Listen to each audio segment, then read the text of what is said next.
اعوذ باللہ من الشیطان الرجیم، بسم اللہ الرحمن الرحیم۔ پچھلی ویڈیو میں ہم نے لبنان کے اسلامی تحریک کے متعلق ایک طویل گفتگو کی تھی اور اس میں ہم نے امام موسیٰ صدر کے اسلامی تحریک کے متعلق بات کی تھی۔ آج اس ویڈیو میں ہم انقلاب اسلامی ایران کی کامیابی کے لبنان کے شیعوں اور مسلمانوں پر اثرات کے بارے میں بات کریں گے۔ جب اسلامی انقلاب ایران کامیاب ہوا تو انقلابی اسلامی نے لبنان میں اسلامی تحریکوں کو ایک نئی روح عطا کی اور انقلاب کو ایک بڑی عوامی تائید حاصل ہوئی۔ مسلمانوں نے محسوس کیا کہ اب ایک ایسی اسلامی حکومت قائم ہو چکی ہے جو کہ ان کی مشکلات اور دشمن کے مقابلے میں ان کی مددگار ثابت ہوگی۔ ایران کے اندر اسلامی حکومت کا قیام پورے عالم اسلام کے لیے ایک تاریخی تبدیلی تھی اور بالخصوص شیعت کے جیسے عرصہ دراز سے اقتدار و حکومت سے عموماً دور رکھا گیا تھا، ان کے لیے ایک بنیادی تبدیلی وجود میں آئی۔ اس زمانے میں عالم اسلام کے اندر دو قسم کی تنظیمیں متحرک اور فعال تھیں، جن دونوں کا اسلام سے خیر بظاہر کوئی تعلق نظر نہیں آتا تھا، بلکہ ایک قسم مغربی بلاک کی پیروکار تھی اور بعض خلیجی ممالک نے بھی بعض تنظیمیں بنا رکھی تھی، اور دوسری قسم اشتراکی مشرقی بلاک کی پیروکار تھی جن کی نمائندگی آمرانہ حکومتیں کر رہی تھی۔ ان دونوں طرح کی جماعتوں کے پاس اسرائیلی قبضے کے مقابلے میں کوئی لاہ عمل نہیں تھا۔ اس عرصے میں عرب اور دیگر اسلامی ممالک میں یورپی اور مغربی اثر و رسوخ بڑھ رہا تھا۔ مشترکہ عربی طاقت بھی کمزور ہو چکی تھی، بالخصوص امریکہ کے زیر سرپرستی میں ہونے والے مصر اور اسرائیل کے مابین کیمپ ڈیوڈ معاہدے نے عربی وحدت کی کمر توڑ ڈالی تھی، اور یہ معاہدہ عرب کوس پر ایک کاری ضرب تھا۔ جب انقلاب اسلامی ایران کامیاب ہوا تو اس وقت اسرائیل سے مقابلے کے حوالے سے عرب ممالک میں دو مختلف نظریات کے درمیان جنگ جاری تھی۔ ایک کا نظریہ یہ تھا کہ صلح کی راہ اختیار کی جائے اور مشترکہ عسکری جدوجہد کی ضرورت نہیں ہے۔ دوسرا نظریہ یہ تھا کہ مسلح ہو کر دشمن کا مقابلہ کیا جائے۔ اس نظریے کے ماوراء کچھ عرب ممالک تھے جو کہ صلح کو کسی بھی قیمت پر قبول کرنے کے لیے تیار نہیں تھے۔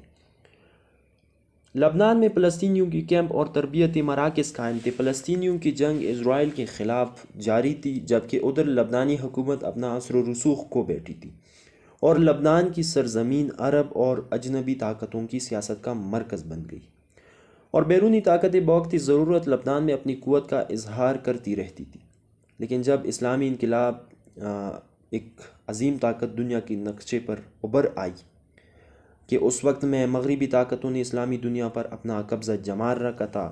سلطنت عثمانیہ کو پاش کرنے کے بعد وہ خود مسلمان ممالک پر مسلط ہو گئے تھے، اور انہوں نے مشترکہ طور پر عالم اسلام کے دل میں اسرائیل نامی نسور کی بنیاد رکھی، جس کے باعث مختلف جگہوں پر بہت سی اسلامی تحریکیں اٹھی۔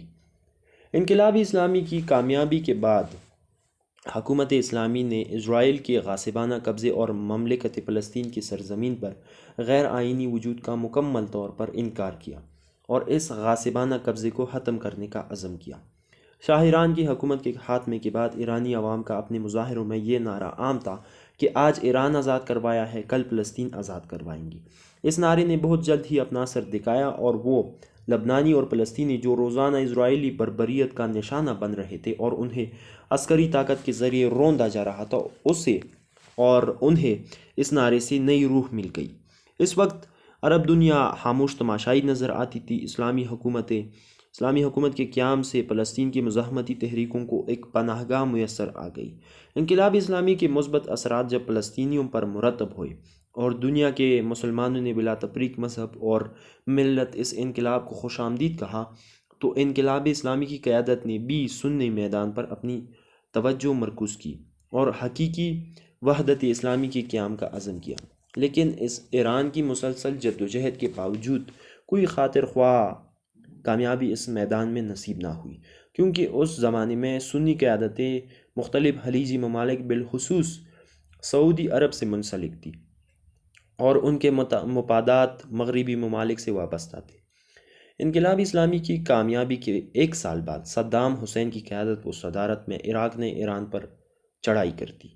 مختلف عرب ممالک کے حکمرانوں کو مغربی پروپیگنڈے نے خوفزدہ کر رکھا تھا۔ مغربی ذرائع ابلاغ ان کے سامنے ایک خیالی دشمن کھڑا کرتے تھے، وہ اس غلط فہمی میں مبتلا تھے کہ حضرت امام خمینی ایران سے آگے بڑھ کر ان کا وہی حشر کریں گے جو شاہ ایران کا کیا ہے۔